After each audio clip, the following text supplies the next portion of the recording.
صلى على حضرة المصطفى. سيدنا يوسف عليه السلام لما اخوته الاسباط زي ما احنا قلنا يعتبر باعوه بثمن بخس، تمام، وراحوا كذبوا على ابيهم وقالوا ان الديب كلوا.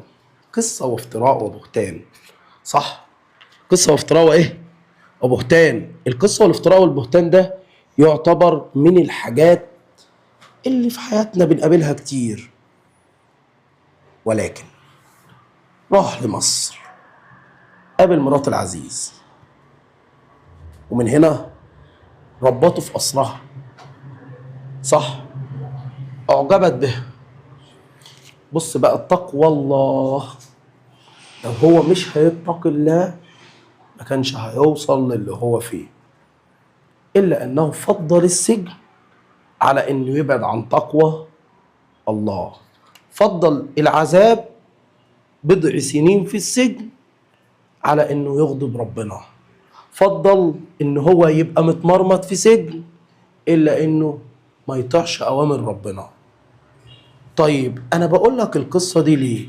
بعد ما طلع من السجن اصبح عزيز مصر، افضل رجل في مصر، افضل واحد يعتمد عليه في مصر. هو انت بتقول لنا عن نبي؟ طب ما هو النبي ده ليه لازم يكون قصه عشان نبقى عارفينها وتبقى عبره لينا؟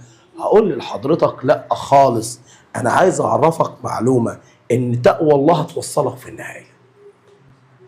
اتقيت ربنا في مذاكرتك، في حياتك، في والدتك، في والدك، هتوصل، والله لا هتوصل. اتقيت ربنا في عملك هتوصل، اتقيت ربنا في مذاكرتك هتوصلي.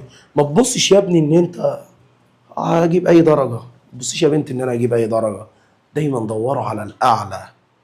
هو كمان دور على الاعلى فوصل ان اصبح عزيز مصر.